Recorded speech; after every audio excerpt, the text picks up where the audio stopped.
Good evening and welcome to this forum, Birmingham Public School 2024 election. Today is October 16, 2024. This forum will be featuring the 4 candidates who have filed for the Birmingham Public School Board. Vote for 3 for a 6-year term. The sponsor of this forum is the League of Women Voters, Oakland area. I am Jerry Burden, a member of the League of Women Voters. I do not reside in this district. The League of Women Voters is a trusted national, nonpartisan political organization. Our members do the hands-on work to safeguard democracy. While we never endorse any candidate or political party, we're directly involved in shaping issues that keep our community strong. As a leader of Women Voters member, I have the opportunity to contribute in a leadership role such as this that has great impact on local, state, and even national issues. If you're interested in learning about the League to make a similar impact, I would encourage you to visit our website, lwvoa.org. The League of Women Voters does not endorse any candidate or political party. Views expressed in this forum are those of the candidates, and the sponsors take no responsibility for the forum. This forum has been established by the League of Women Voters. We ask that the audience remain silent during the forum. Please turn off all electronic devices. Recording of this forum is copyrighted by the League of Women Voters 2024, and personal recordings or pictures are not allowed. We ask the candidates answer the questions in their views only, not to interrupt another candidate. The questions are asked come from the audience.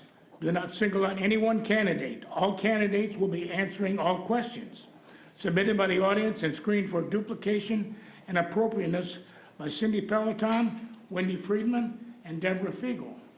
Pages Maureen Christensen, Patricia Batterley, and Sharon Gotch-Droz will be circulating with paper and pencils for your questions. Please turn your questions into a page, and the format will follow. All candidates will be given a minute and a half for opening statements in alphabetical order. Closing statement will be 1 minute in reverse order. Candidates will have 1 minute to answer each question in rotation unless time is extended by the moderator. All candidates will be allowed equal time to answer the questions, and we won't shut them off if they're in the middle of the sentence. They'll be able to finish that particular sentence. The candidates for Birmingham School Board are Amy Hochkammer, Nancy Pomish, Jennifer Rass, and Jason Tejani. We will begin our opening statement with Ms. Hochkammer. Thank you to the League of Women Voters for organizing the candidate forum, to BPS for hosting us, and our community members for attending. My name is Amy Hochkammer, and I'm running for a 2nd term on the Birmingham Board of Education. I am a Groves graduate. My husband is a Seaholm graduate, and my 2 children graduated from Seaholm High School as well. I went to college in Wisconsin at Lawrence University, and I earned a BA in English. I then spent the next 2 decades working in finance at Comerica and Morgan Stanley, where I obtained my Series 7, 63, 24, 53, and 65 security licenses. I have also spent a significant amount of time volunteering in this community as a member of the Junior League of Birmingham, president of the Birmingham Family YMCA Board of Managers, and several PTA roles throughout BPS. I am passionate about running for the board because I believe that BPS is a district committed to excellent academic outcomes, fiscal responsibility, and a strong belief in the value and success of every student, and I want to be able to continue to champion our progress in those areas. Thank you for considering me for your vote. Thank you, Ms. Pomish. Hi, thank you. Hi, good evening. I'm Nancy Pomish, and I'd like to extend my gratitude to the League of Women Voters and to the community at large for the opportunity to share my aspirations for students and families living in the Birmingham School District.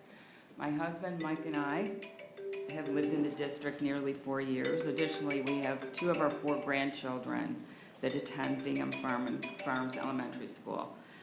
My primary goal lies in advocating for a rigorous curriculum resulting in stellar achievements for all students and academic achievement is vital, not only for those who are college-bound, but for those pursuing careers in the trades. Thank you. Thank you. Ms. Rass. Thank you.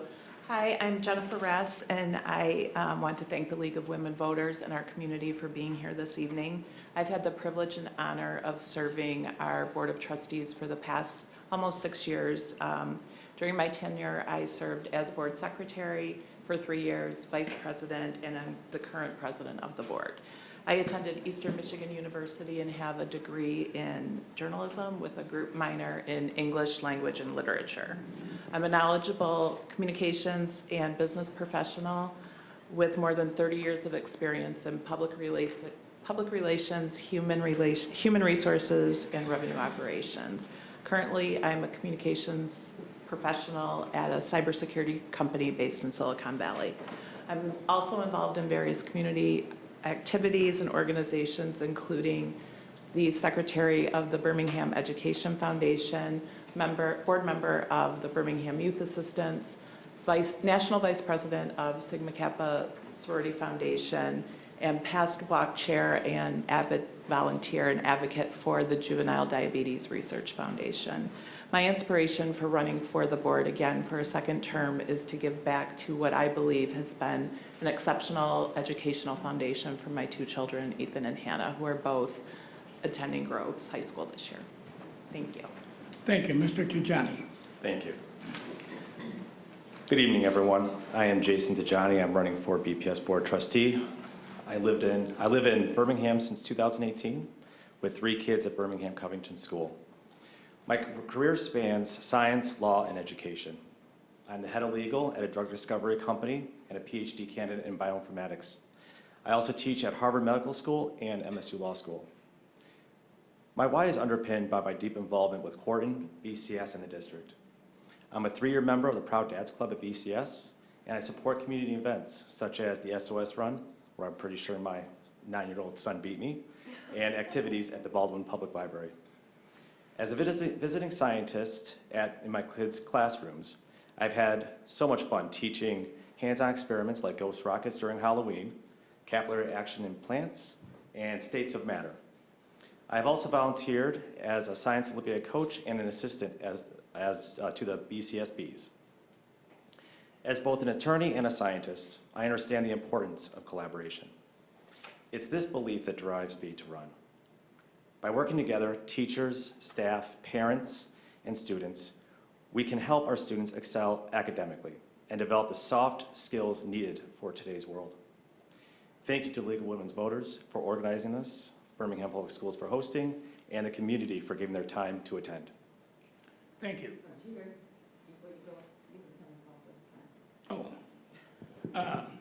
The timers, she will show when you have 15 seconds left, and she will show when you stop. So, and like I said, I will if you're in the middle of a sentence, we're not going to cut you off. First question, we'll start with Ms. Hochkammer. A system of public schools is mandated by your state constitution.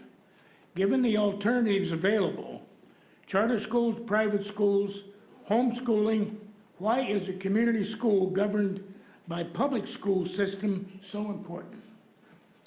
So I believe that public schools are the great equalizer because every child has the opportunity to walk in the doors and to succeed at the same pace as other students.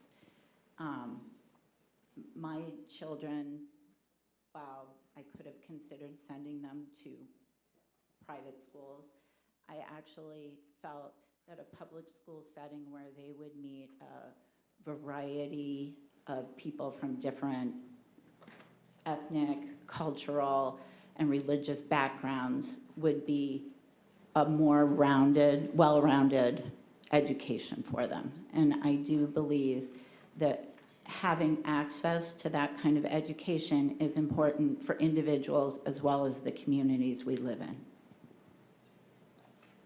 Thank you so much. Ms. Pomish. Can you repeat the question? Certainly. The system of public schools is mandated by our state constitution.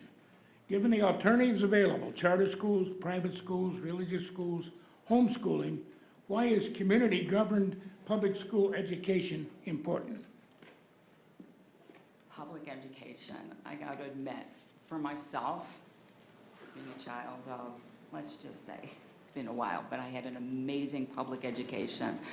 One that could enable me to, after I completed my public education, although I didn't have the opportunity to go to college, was able to, because of the skills that I learned in public education, I was able to work in our business, start a business, and do HR for up to 150 employees. These the skills that I learned enabled me to do that, and I think my children did the same thing. They had a great public education. However, they did have the opportunity to go to college, but the foundation of public school still stands strong in my heart. Thank you, Ms. Ross. Thank you.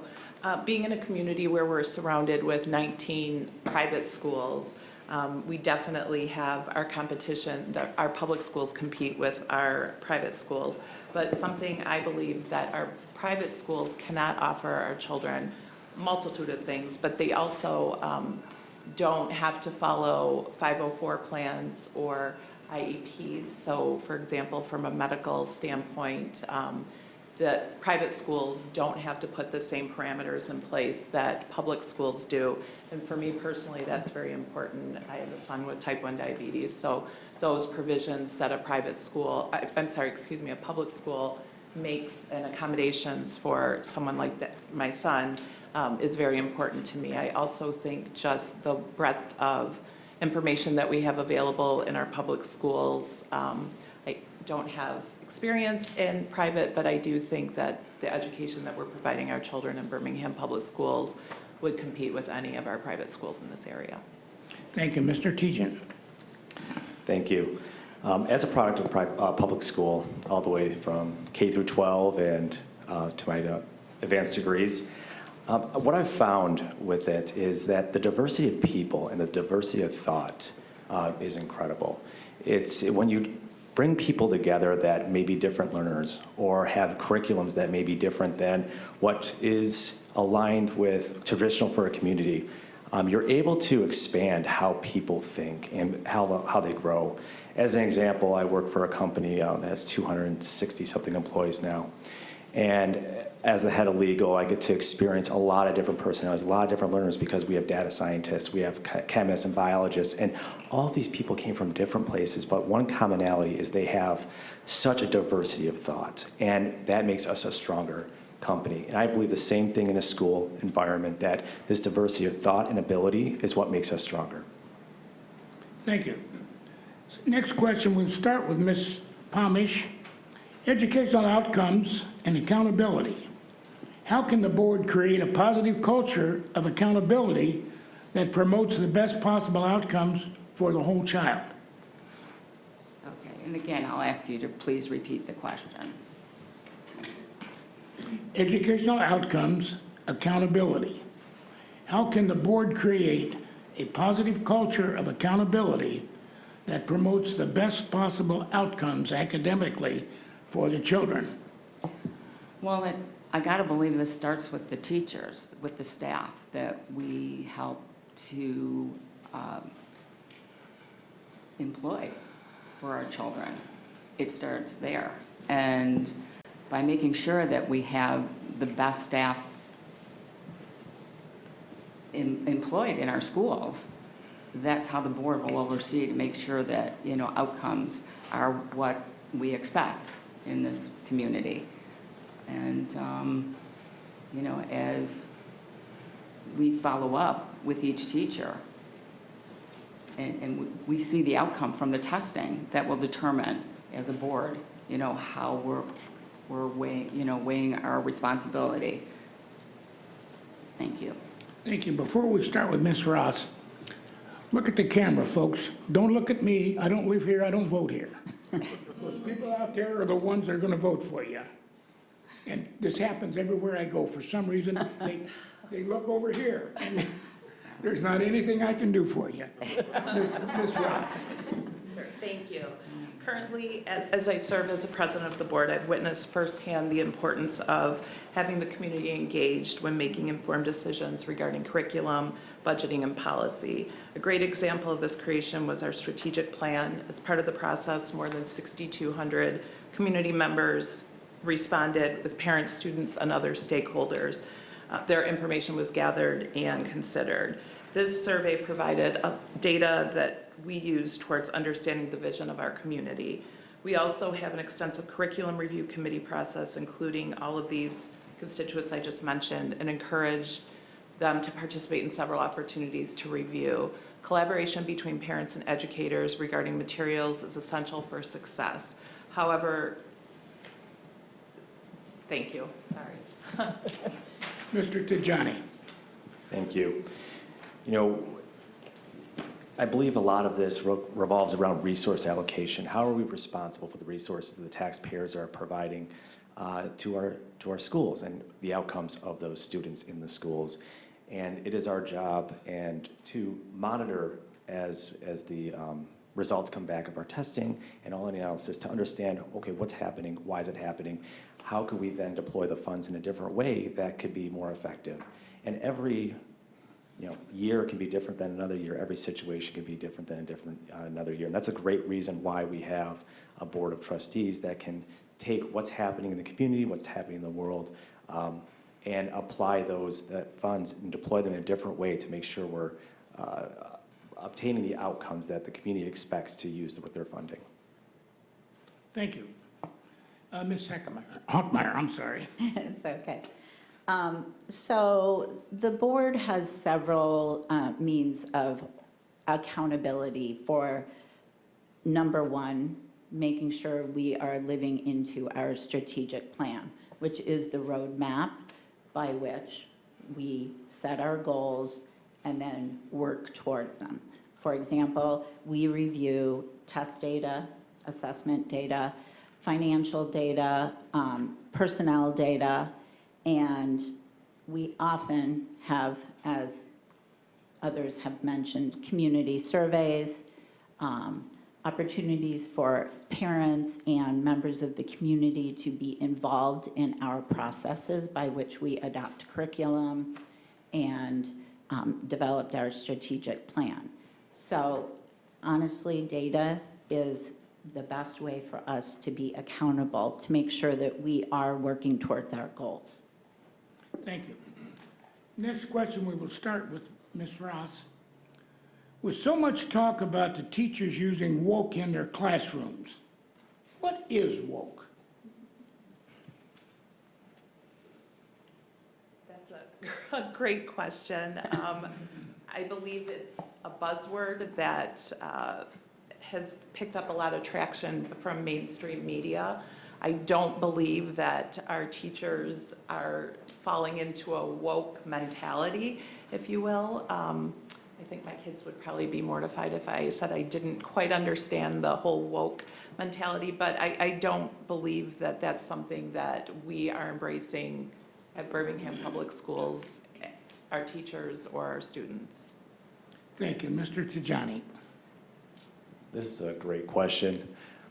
I sometimes think woke, and this is just my personal beliefs, it should be, woke is something that's different, something that maybe hasn't been conventionally utilized in a way that either one, someone hasn't explained what the purpose of it's for, or two, there's some kind of knee-jerk reaction to the results of using that type of activity. And I think that what the best way to address anything that's woke would be, let's communicate why we're doing things, and we do that. From my understanding, we do such a great job at BPS. I follow a lot of the meetings online, and I think that's why we don't have, at least to my understanding, a strong woke culture here at all, because we do explain why we do things, and we have the diversity of our education here, which leads to awesome outcomes. So yes, I don't believe we have a culture of woke here, but we have a culture of great academic success. Thank you. Ms. Ackerman. Well, I agree. I think there's a concept that woke ideas are liberal, progressive, and that somehow that is being pushed throughout our curriculum. Actually, our curriculum is rigorous and robust, and our teachers spend a lot of time just making sure they are getting through the curriculum every single day. So what little time is left, I don't believe they're trying to indoctrinate our students with woke ideas. However, I also believe that it's hard to be in a classroom for an hour with your students without giving some of your own thoughts. And at times, those thoughts might differ from other people's. Thank you. Ms. Pomish. Okay, I think I might have a little bit of a different take on it. Not necessarily that Birmingham Public Schools applies it, but in the sense how I embrace, or not embrace, how I understand woke. And one of the examples is where diversity, equity, inclusion, DEI. And I dealt with it in our business. So that's what I can relate to it. I don't think it's anything new. It's just changed the name, DEI. But most businesses have it in a place. It's merely a common sense application for a cohesive workplace culture. In other words, these common sense principles naturally align with the goals of any business or school. With over 43 years of hiring, our long-standing approach has worked to build a strong team. So we value skill, merit, and competence regardless of background. And DEI has somehow been incorporated as part of the woke terminology. Moral character is what we look for, and I'm sure Birmingham Public Schools applies that. Thank you. Next question, we'll start with Mr. Tejani. What is the value of the International Academy to the BPS community, and can we continue to support it? IA is an incredible program that our community and other communities around Oakland County support. This program gives students an opportunity to seek a different education that's still aligned with our school and our Michigan guidelines, but it does give them different students an opportunity to seek more STEM-based or other types of learning. So I think it does have a place, given that there are a multitude of different individuals and students that may be driven towards that type of education, while we still have our community schools right here for the various other types of education. Thank you. Ms. Hochkammer. So the International Academy provides our students with the opportunity to earn an IB diploma, which is important, especially for some families who might be looking to go to college out of the country. Birmingham is the #1 consortium district that sends kids to the IA. I believe we have about 130, 140 kids at the IA currently. So it's an option that our families and students embrace, and I think it's one of the choices that makes our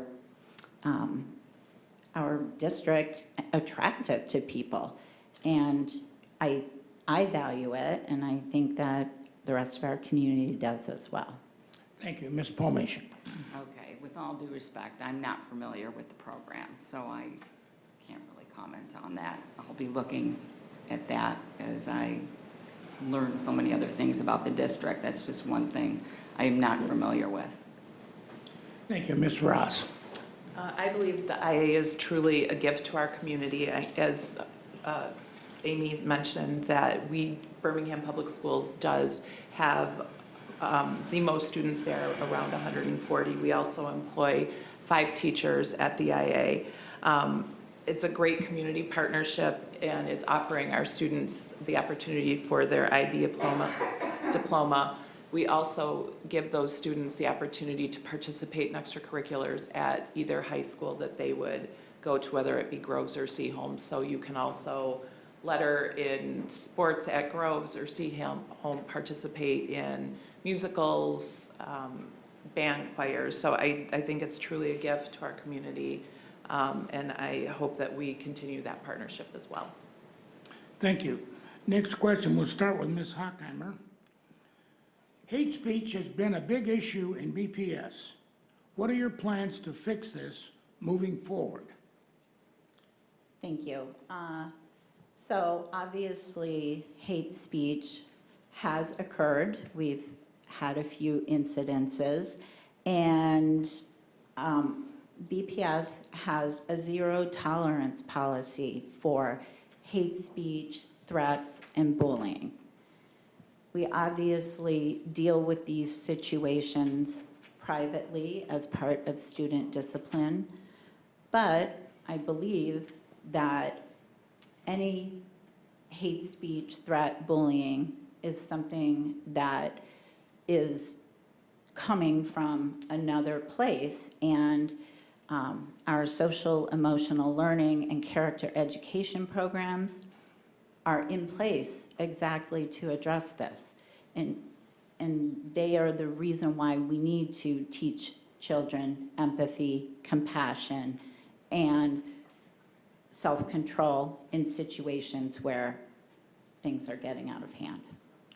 Thank you, Ms. Pomish. Yeah, hate speech doesn't belong anywhere. I mean, it doesn't matter whether it's a school, your business, wherever in the community.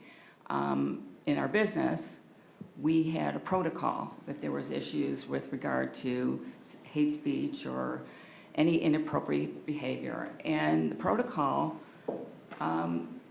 had consequences. And I believe it would be the same that should be applicable at the school. If a child is creating a problem and causing hate speech, I mean, personally, I think that instead of suspending this person, whatever the situation could be, is to address it in a community service type of environment, which is very different than, obviously, business, but I think kids have a better chance of learning from their errors by doing some type of community service. Thank you. Thank you, Ms. Rass. Thank you. Our strategic plan states we welcome and celebrate diversity by honoring the dignity of every human being. We do not tolerate harassment, discrimination, intimidation, or bullying of any kind, and such allegations are investigated thoroughly in partnership with our local law enforcement. This is consistent with school policies and procedures and supports our mission to ensure every student is safe.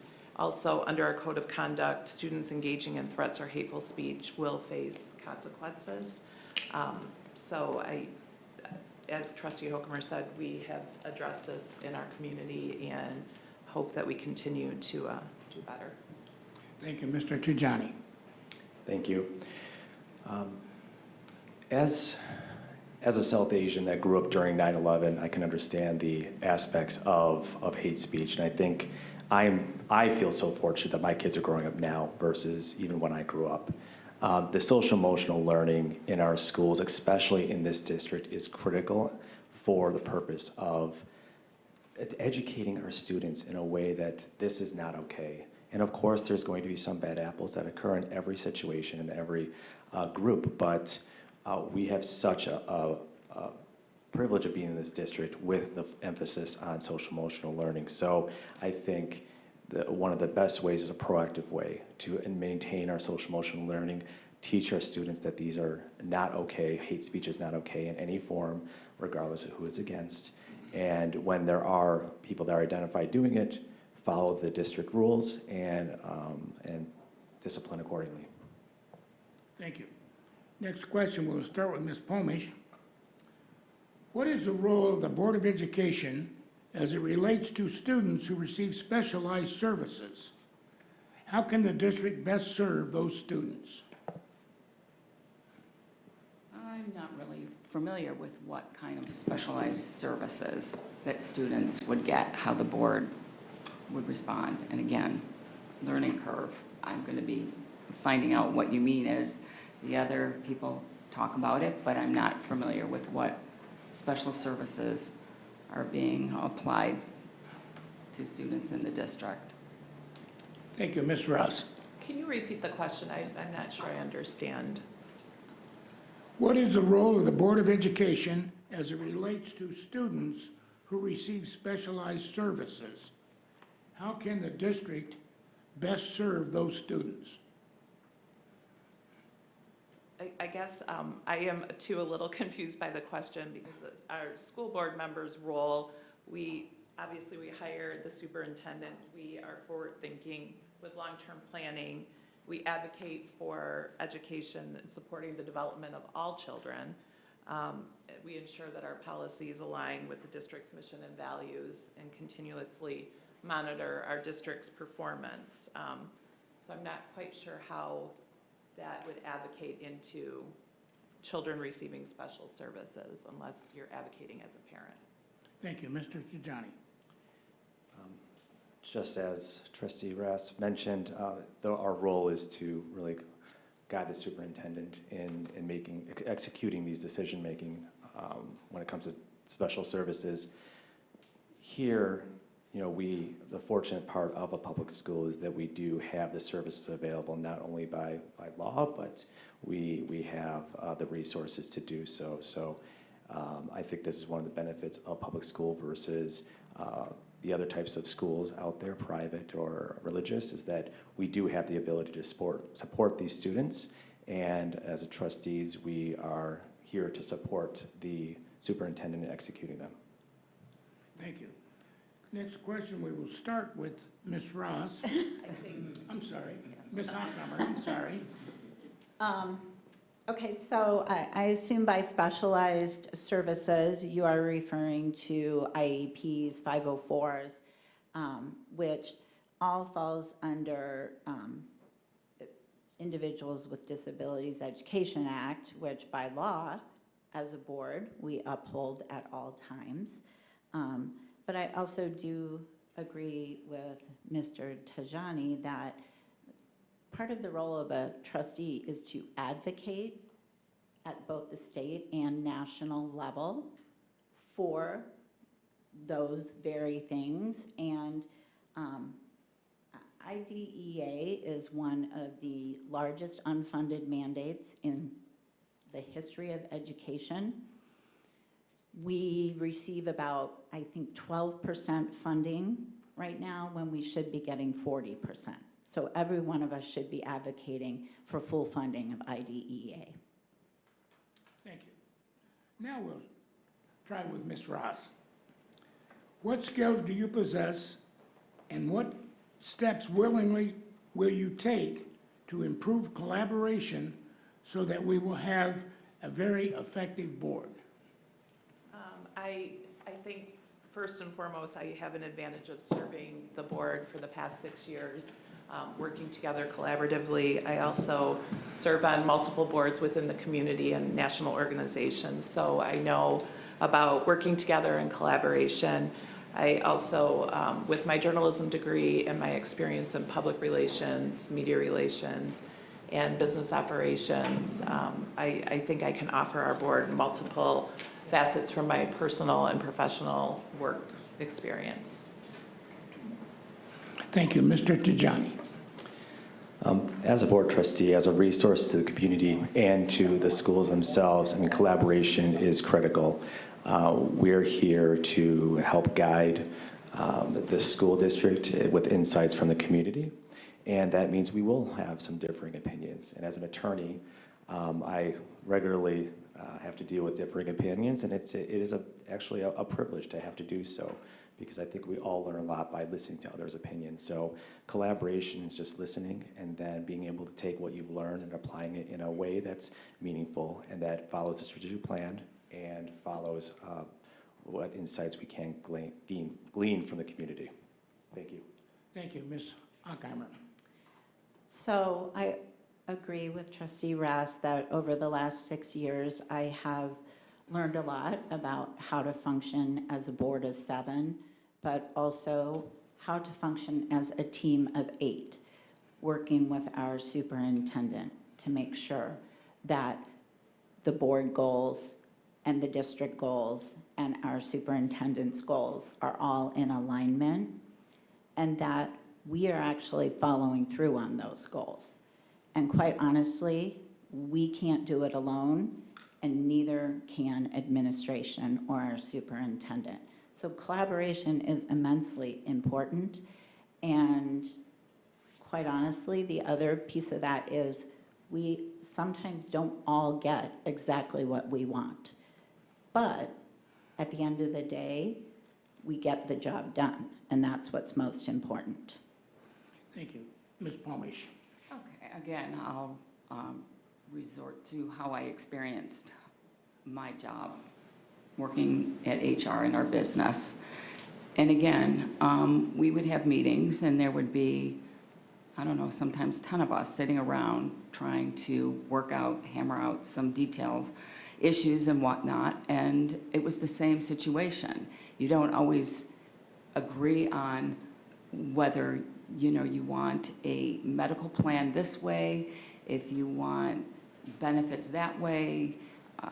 We worked on making sure everybody got, what everybody there was a compromise for everybody. So I understand what it's like to work in a group setting, and I would bring the ability to work together on the school board as well. Thank you. Next question, we will start with Mr. Tejani. Gun violence and bullying are two big concerns in schools. What is the role of the board relating to these issues? Great question.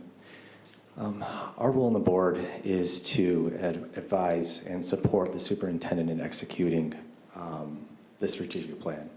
We have this plan put together to focus on security for things like gun violence and bullying. Of course, we are here to deploy resources to do surveys. For example, there's been a Hanover survey performed on our safety measures at the schools. And we would use those resources to deploy, learn more about the situations, and then support the superintendent and administration for executing those safety goals. Thank you. Ms. Hochkammer. Can you repeat the question again? Certainly. Gun violence and bullying are two big issues in schools. What is the role of the Board of Education relating to those issues? Okay, so physical safety is obviously part of our facilities enhancement plan.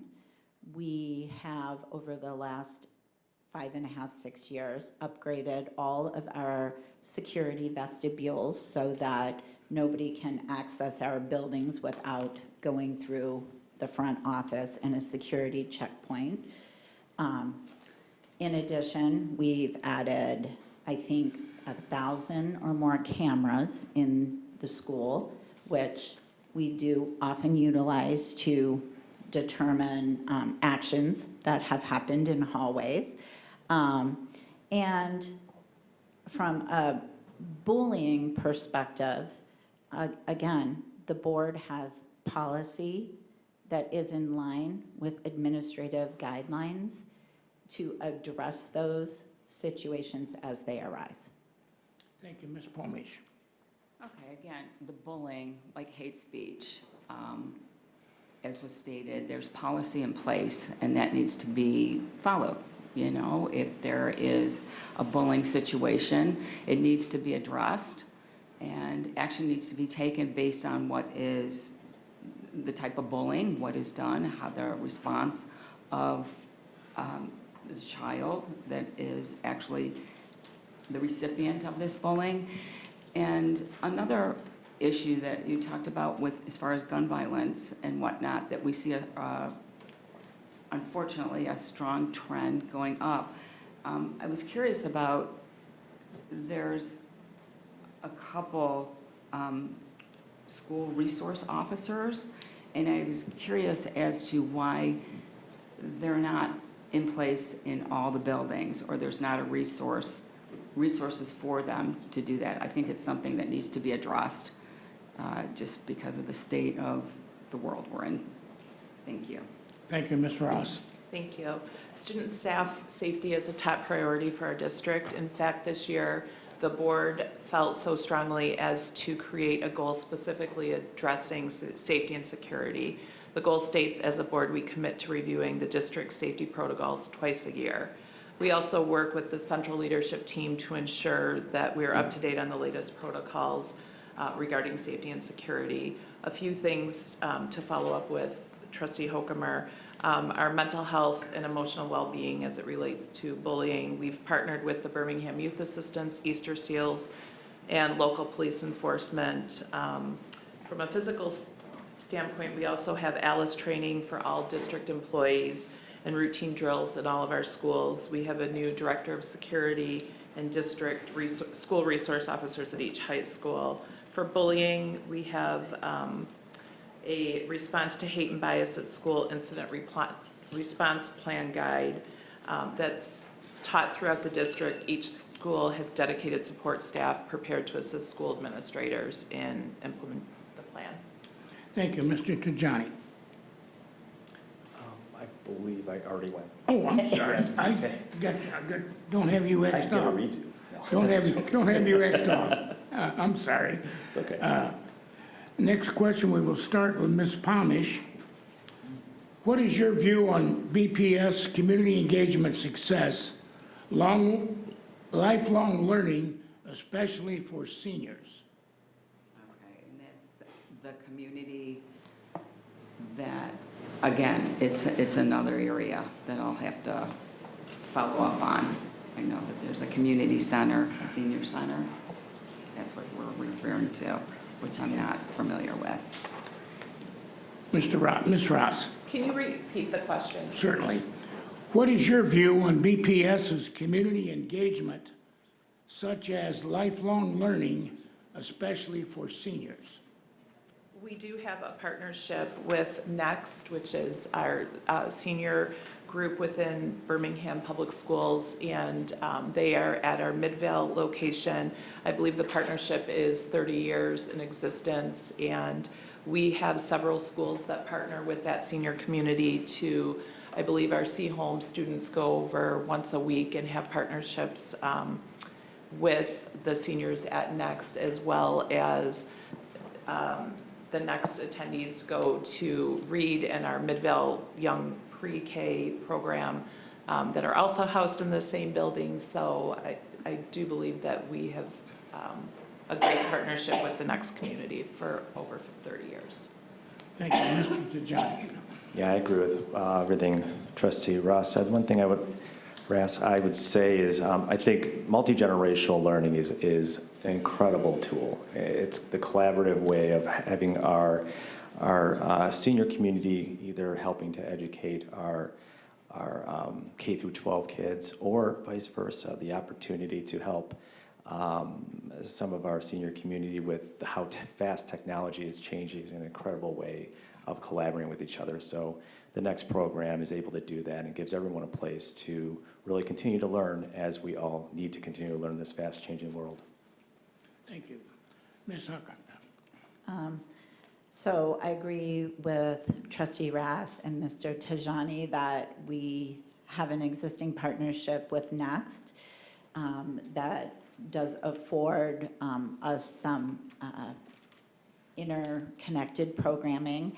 We also do have our community ed classes, which many of them are geared towards adults, and I don't think that means any specific age. Cooking class could be for everybody. So I believe that that's another way that we can engage lifelong learners. Thank you. Did I miss you on the last question? The gun violence? No. Okay, I got one open space here. Oh, I think it's, I Then think I'm you up- started with the wrong person. Okay, Yeah. okay.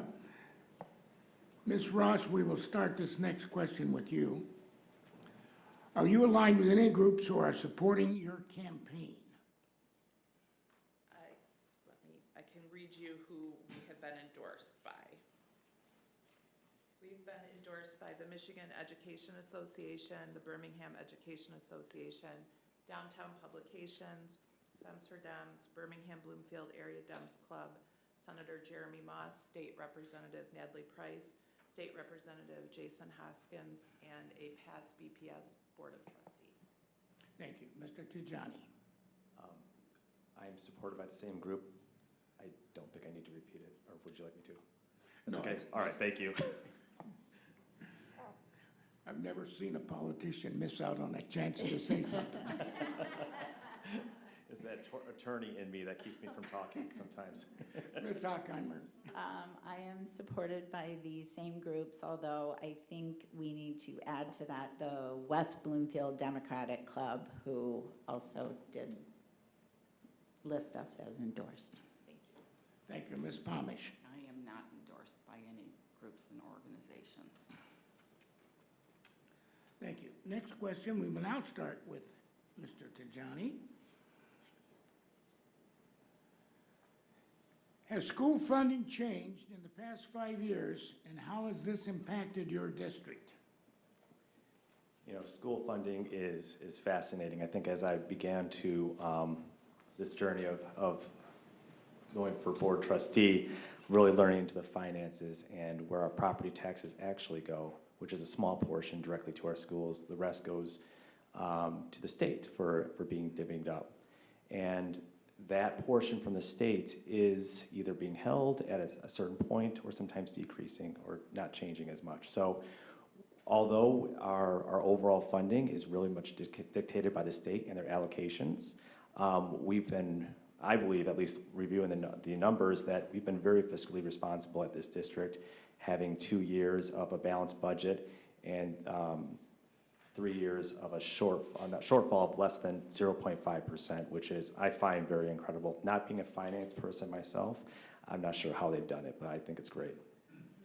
Thank you. Ms. Hochkammer. Thank you.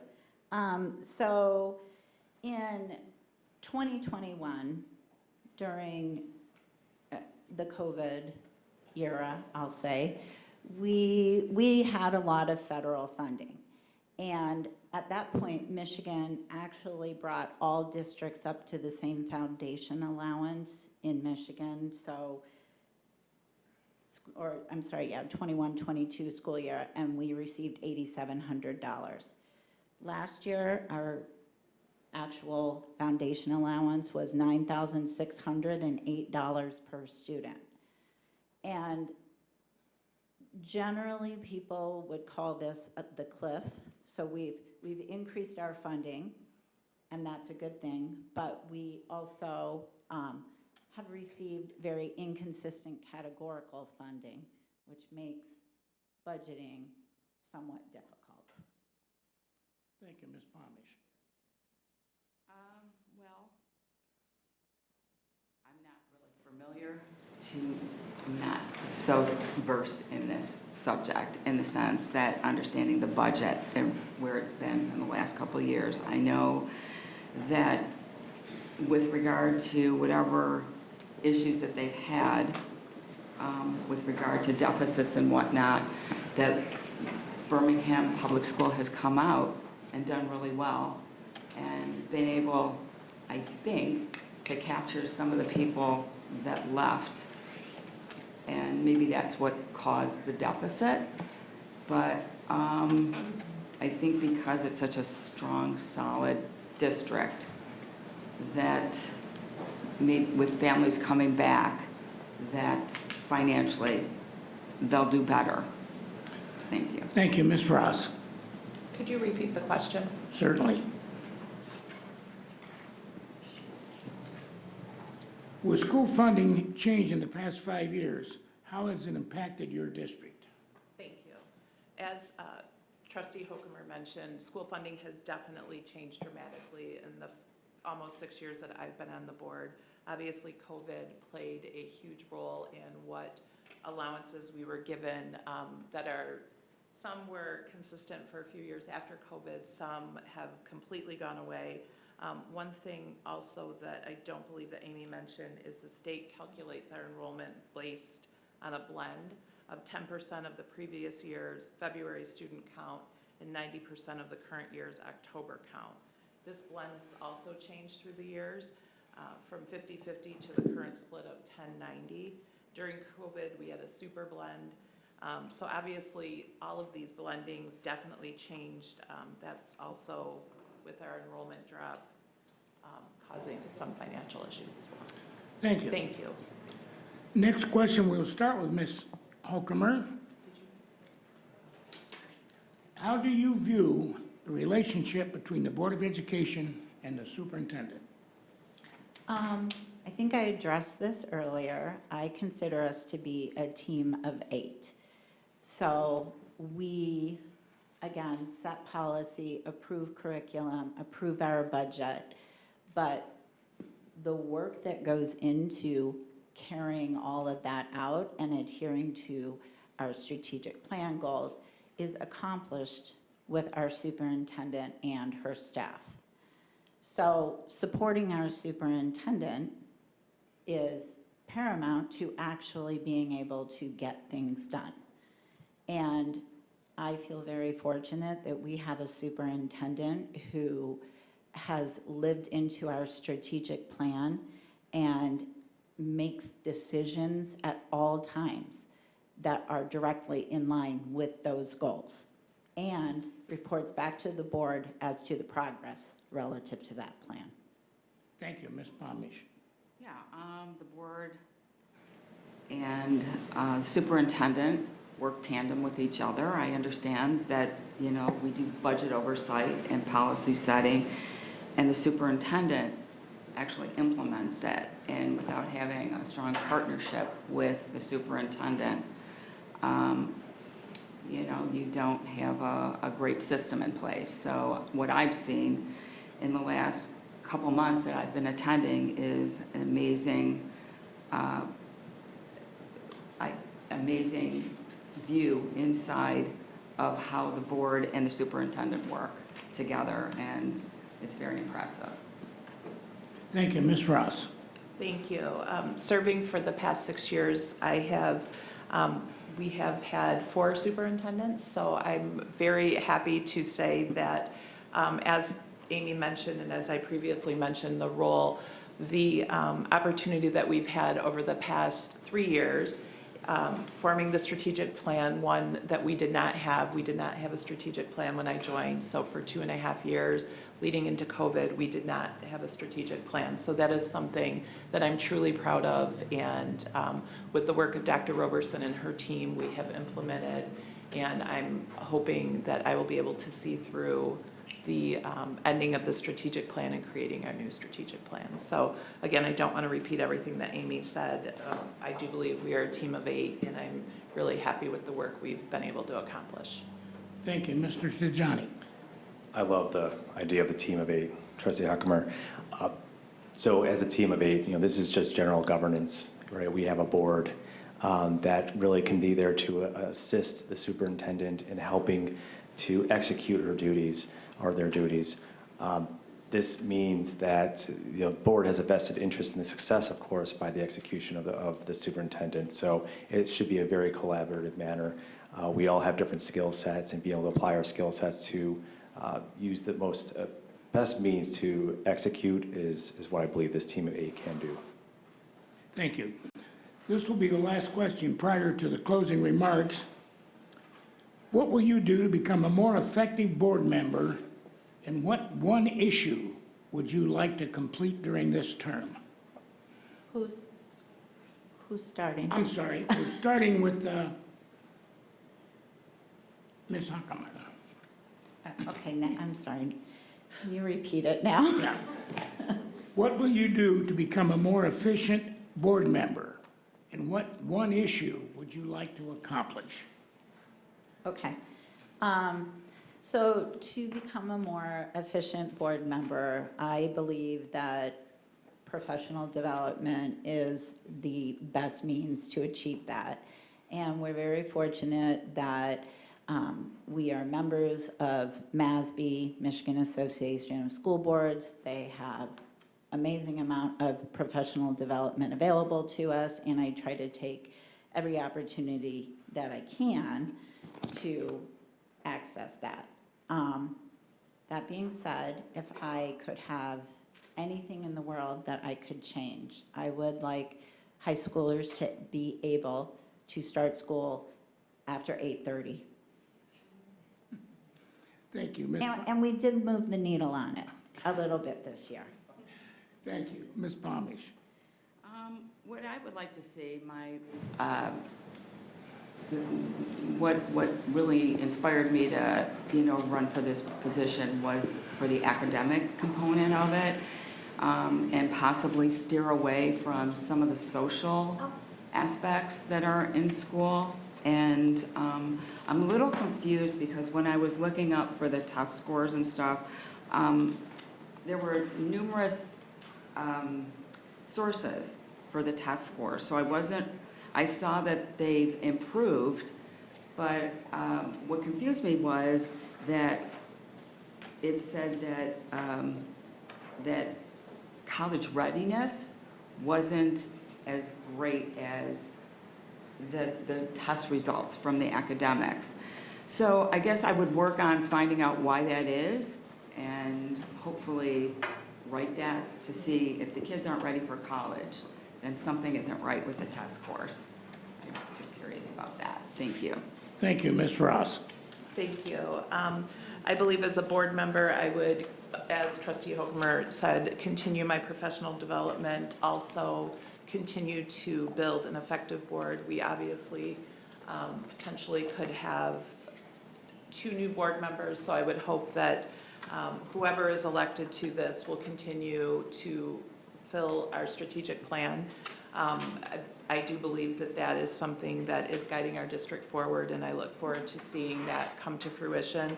I think also if I could have one thing that I would want to focus on would be academic excellence and champion that all of our students are motivated, challenged, and prepared post-high school, trade school, or tech school, or into the workforce. Thank you, Mr. Tejani. Thank you. Just as the trustees have mentioned, professional development will be critical, especially for a newbie like me coming into the school board, but also looking at the own experiences of the trustees, all 7 of them, for feedback and guidance on how this role works and how I can best apply my skill set to execute as well. So using both those resources, that would be, I think, the best means in my time for becoming a better board member. From an execution standpoint, what I want to achieve, I think one of the interesting things I can add to this school board is as we are heading into a season where we'll be doing another strategic plan in 2028, I'd really love to be able to provide my skill set, which relates to robotics and machine learning, to be able to really make sure we're all ready for how education could shift. I think these technologies are tools. They're not replacing anything or any of us, but they are going to be a great tool for our students to be able to be more successful and increase the successfulness across the board for all different learners. Thank you, Ms. Ross. I already answered. 1 minute closing statement. Oh, all right. So I'm up for closing? I'm sorry. That's okay. Did I give you the wrong question? Did I give them back to you? Do you want me to start with my closing statement or Jason? Was there, what was the last question? I'm sorry, I lost it. Oh, the last question. Yes. Okay, then yes. He's given his. That's your last statement, final statement. Perfect. It's a minute and a half. Ms. Ross. 1 minute. He goes first on the closing statement. I thought he just did. I'm sorry. No, that was my answer. About training. Okay, I'm sorry. That's okay. Yes, you're first on your last statement. 1 minute. Okay, great. Thank you. Birmingham Public Schools continues to provide a world-class educational experience, ranking 5th in Michigan and 1st in Oakland County for 2023-2024 for the PSATs and MSAT scores. This success reflects the dedication of our educators, staff, and administrators. As a visiting educator myself, teaching intellectual property at MSU Law School and entrepreneurial skills at Harvard Medical School, I see the potential for AI and robotics to enhance, not replace, creativity and learning. With the next strategic plan required by 2028, my experience applying these technologies professionally to develop solutions to improve our communities can help guide the responsible use of these technologies to support and expand academic success. At the end of the day, I'm here to make progress for my kids and for all students in the district. As a parent, I will still have my fifth and fourth grader in the district even after my term ends. During this term, my focus will be fostering a love of education, ensuring a positive experience for all students, and maintaining a safe, supportive environment. Thank you. Ms. Ross. Thank you. I want to thank the League again and BPS for this opportunity and the community's interest in our upcoming school board election. I also want to thank Jason, Amy, and Nancy. It's my honor to sit among you tonight. Almost 6 years ago, I took an oath to serve the Birmingham School District as a newly elected Board of Trustee. I've taken that commitment seriously and have made decisions always focusing on what's best for all students in our district. I believe my professional and board experience, as well as my community involvement, prove I am qualified to serve in this important role for a second term. I am a strong advocate for our children and teachers and would be proud to represent the entire BPS community.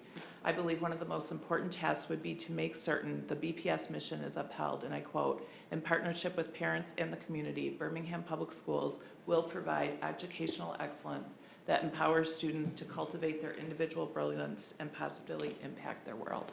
Thank you.